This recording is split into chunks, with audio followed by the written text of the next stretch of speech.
Hey everyone, before I get started, I just want to remind you that if you like my content, hit that like button, subscribe to my channel, and then join the Militiaman and Crew Patreon community by clicking the link in the caption. Hey everybody, today's Thursday. It's Militiaman and the crew. We're here to give you some good information tonight, and we're looking forward to doing so. Hey, just before I get started though, I just want to thank everybody, the number of people that have helped us out by donating, the efforts of militiamen and crew that brought quality and analysis to you guys. All of that is unbelievable. We appreciate that. There's no frills. We have no advertising. We just have really good, relevant data. I want to say thank you so much for all that have helped. Like 1, 2, 5, 10, 20, 5,200. Everybody that's helped out is really done. It just helps out so much.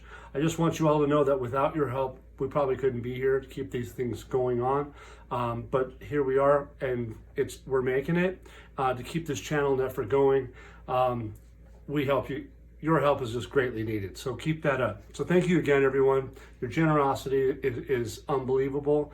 And I just want to say that if we can keep this site up and running, we're just going to have a really amazing time. So thank you very much. Great. Appreciate it all. So anyway, moving on, what do we have? We've had this migration of the ISO 20022. We know that that's coming up for the next couple of days. That has a migration that is clearing SWIFT currencies, cross-border payments. I'll get into that a little bit as we go on. We know that the central bank governor spoke today. He talked about having a main currency in the Iraqi market. We had an economist back in February. I think it was probably late February, but he was talking about dealing with the Iraq trade in foreign currencies and some of the needs and some of the important things that he felt that the country must follow. I think what we'll find out here tonight is that those things they're going to be in our face because of the ISO 20022. And I'm going to call it SWIFT, just for those guys that are out there that may not realize that this new ISO 20022, as it's pronounced, is SWIFT. Okay, it's a new version of it. So we'll just leave it at that. And if anybody wants to go and read up on that, we have some of that data in Patreon. We have actually a lot of data on a lot of things, and it's well worth your read. So come check that out.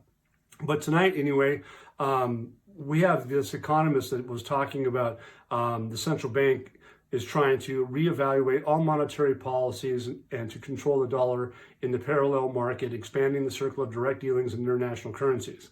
Okay, that was back in February, but hear me out. He says they were including the Chinese yuan, the European euro, the Japanese yen, and the US dollar. I've wrote about this a couple of times. Well, why is that important? Is because they're going to try and facilitate the transfer of monies and international trade in foreign currencies.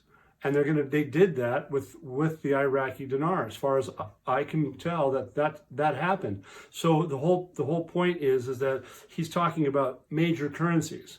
Well, what are major currencies?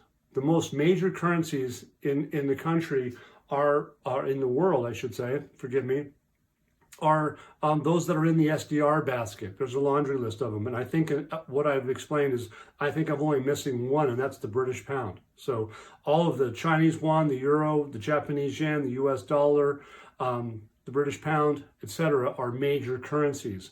And what I read to you from the very beginning was Alak was talking about, the governor of the central bank was talking about the Iraqi dinar becoming a major currency. So all of these things are coming to fruition. When we're talking about February 28th, and then we're talking about today, and he's talking of major currencies, I think we can take it seriously that something's up. Something's really up. The central bank intended back in February was to organize and finance foreign trade directly with China. So again, what they were saying was all of those measures were aimed at facilitating access to foreign currencies. Okay, so foreign currencies, all of the above, those are big deals. Now, if you remember the systems, the electronic systems, you have the ISO 2022, you have the Buna platform, the ICE Kata. All of those are electronic platforms, and they all needed to be interlinked and working in conjunction with one another. And I believe that that's what we're seeing as of we talk now, because Alak is talking about borders. Al-Sudani is talking about borders. Al-Sistani is talking about the ability to be able to use other currencies and be able to trade with other currencies. Al-Sistani was also telling us, as I had mentioned before, he gave an example. The man's not there to lie to people. He gave an example of his view on the currencies. And yes, you can expound on a differential, a ratio, a currency exchange if you want. It's him, not me. Those are his words. So I'll move on from that. I think the next thing I wanted to get to is, again, the migration of the ISO 20022 is an international payment transaction system. And that migration starts on the 18th to the 19th. The data it's out there, and it's not something that they're going to not do. They said they had it in November 18, 19 of 2022. They moved it forward, and now as of today or yesterday, they're basically stating that they have no delays and they're going to migrate.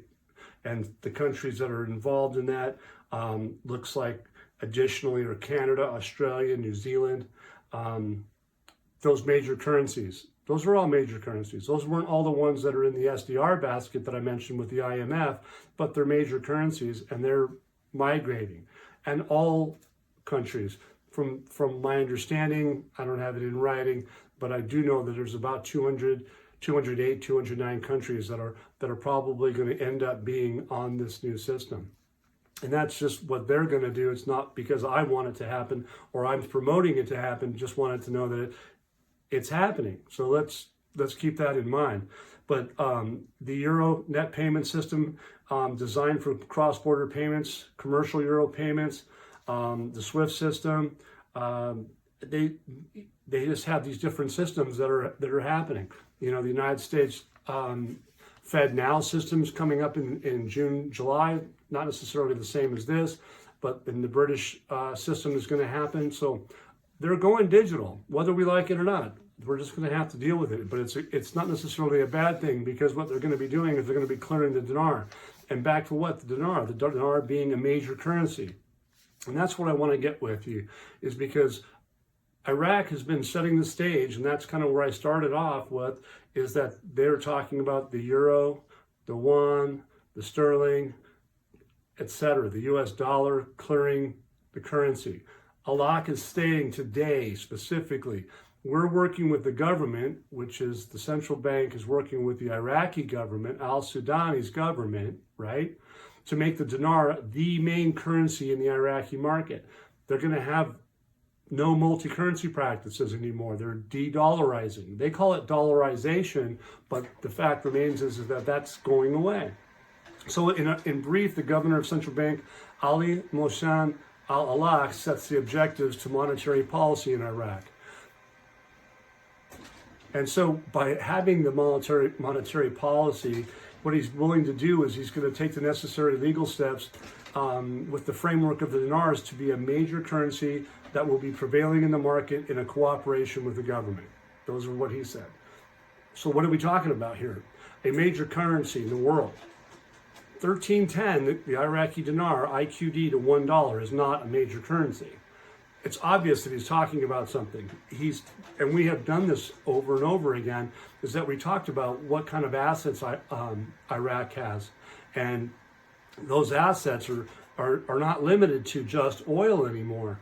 You got to remember, we go back in time, back in say 2012, 2010, and to present, they were using a ratio of 95% oil.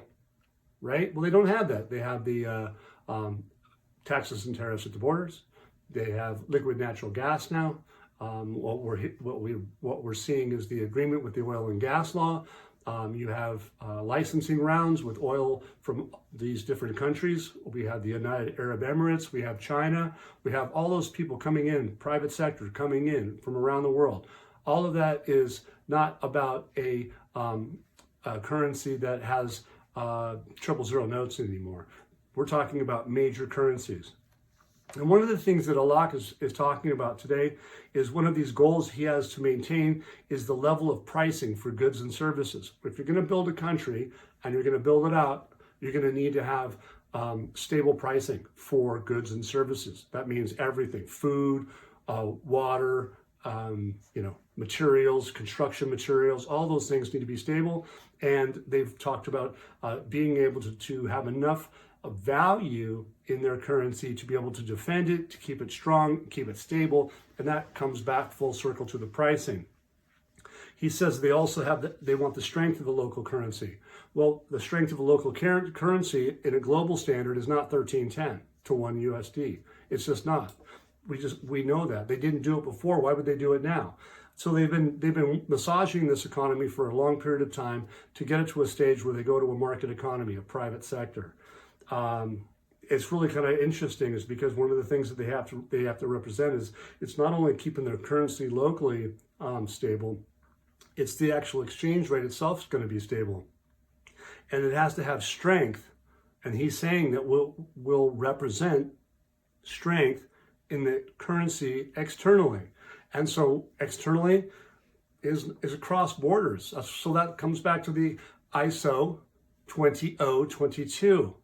Mr. J. Reynolds, thank you very much. And what else? He says that the necessary legal steps in the context of the dinar is being a major currency prevailing in the market. Again, he says in the cooperation with the government. So when Alak says that he's going to be doing something externally, obviously he's talking about strength, and he's talking about stability with local currency. Again, 1310 doesn't seem to be fitting the bill. And then what he comes back and even goes a little bit further and says, look, buying and selling foreign currency is a strange matter, or it's different, right? But look, there's a phenomenon in the Iraqi markets that needs to be curtailed. Some of my words, but the bottom line is he's pointing out that the currency of Iraq is a symbol of sovereignty. We all know that. It's a title for the country. It's something to be proud of. It's like the almighty dollar, okay? You gotta take some of these words seriously. He's basically saying abandoning the dinar is tantamount to lowering the flag. That's like giving up. So he's telling his citizens, he's telling the globe that he's not wanting that. He wants the currency to be a sovereign currency. He wants to be a title for the country. He wants to be strong. And abandoning it is like giving up hope and lowering your flag and giving up. And that's not what he's here to do. He's not doing that. And we know by all his actions that lately, again, back to February, they talked about the currencies, the platforms, all of those things. It's all interlinking. It's all interconnectivity.